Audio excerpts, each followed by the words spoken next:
नमस्कार मंडळी. आजच्या व्हिडिओमध्ये आपण खुसखुशीत कडाकणी कशी बनवायची ते बघणार आहोत. तर त्यासाठी मी 2 कप गव्हाचं पीठ घेतलेलं आहे.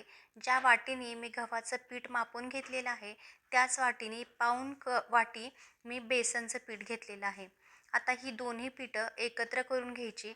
त्याच्यामध्ये 4 चमचा रवा टाकायचा. रव्यामुळे कडाकणी एकदम खुसखुशीत होतात.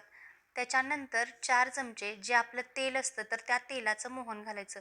तेल एकदम कडकडीत करून घ्यायचं आणि त्याच्यानंतर ते तेल या पिठामध्ये एकत्र करायचं. ते तेल सगळ्या पिठाला व्यवस्थित लावून घ्यायचं. ज्या पद्धतीने व्हिडिओमध्ये दाखवले असं सगळ्या पिठाला ते तेल व्यवस्थित लागलं पाहिजे आणि मी आत्ता हातात घेतलेलं असा पिठाचा गट्टा झाला पाहिजे. त्यावेळी ते तेल आपण सगळ्याला लागले असं समजायचं. त्याच्यानंतर त्यासाठी मी पाऊण वाटीच गूळ घेतला होता. त्याचं मी गरम करून पाणी करून घेतले. आता ते पाणी या पिठामध्ये टाकून मी पीठ व्यवस्थित मळून घेणार आहे. त्यासाठी मी पाऊण वाटीच गूळ घेतला होता. तो गरम करून वितळवला होता आणि तो एक कोमट असतानाच आपण पिठामध्ये मिक्स करून घ्यायचा आहे. तर ते एकदम थंडही वापरायचं नाही आणि एकदम गरमही वापरायचं नाही. गूळ गूळ बुडेल इतपतच पाणी टाकायचं आणि त्याचं पाणी करून घ्यायचं. त्याचा पाक बनवायचा नाही. ते फक्त विरघळून घ्यायचा आणि लागेल तसं ते पाणी या पिठामध्ये मिक्स करून त्याचा आपल्याला गोळा बनवून घ्यायचा आहे. अशा पद्धतीनं गोळा एकदम घट्टही बनवायचा नाही आणि एकदम पातळही बनवायचा नाही. मीडियम झाला पाहिजे अशा पद्धतीनं गोळा बनवून घ्यायचा आणि तो एक 10-15 मिनटं रेस्ट करून ठेवायचा.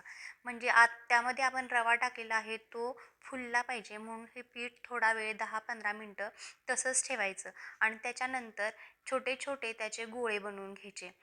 आता हे गोळे आपण तेलावरतीच लाटून घ्यायचे. जर पिठावरती लाटले तर ते तेल खूप शोषून घेतात. त्यामुळं गूळ त्याच्यात असतो त्यामुळं ते चिकटतं. त्यामुळं त्या गोळ्याला थोडंसं तेल लावायचं आणि अशा पद्धतीनं गोल कडाकणी लाटून घ्यायचे आहेत. आता मी या व्हिडिओमध्ये तुम्हाला 2च कडाकणी लाटून दाखवल्यात आणि 2च तळून दाखवल्यात. अशा पद्धतीनं मी सगळी कडाकणी तळून घेणार आहे. आता मी कढई गरम करत ठेवली आहे आणि तेल कडक गरम करून घ्यायचं. अगदी थंडही नाही ठेवायचं. त्याच्यानंतर गॅस एकदम मीडियम फ्लेमवरती करायचा आणि त्याच्यामध्ये आपल्याला ही कडाकणी तळून घ्यायची आहेत. आता मी गॅसची फ्लेम मीडियम ठेवलेली आहे आणि अशा पद्धतीनं एक एक कडाकणा टाकून आपण ती व्यवस्थित तळून घ्यायची आहेत. त्याच्यासाठी मी लोखंडी कढई वापरली आहे कारण त्याला ते चिकटलं जात नाही म्हणून मी शक्यतो कुठलाही तळणाचा पदार्थ बनवताना लोखंडी कढईच वापरते. ते अशा रंगावरती तळून घ्यायचे. अगदी डार्कही करायचे नाहीत. त्यामुळं जर जास्त तुम्ही तळलेत तर त्याचा कलर लाल बनतो आणि आपल्याला लालसर कडाकणी नाही काढायची. थोडीशी पांढरी असतानाच काढायची आहेत.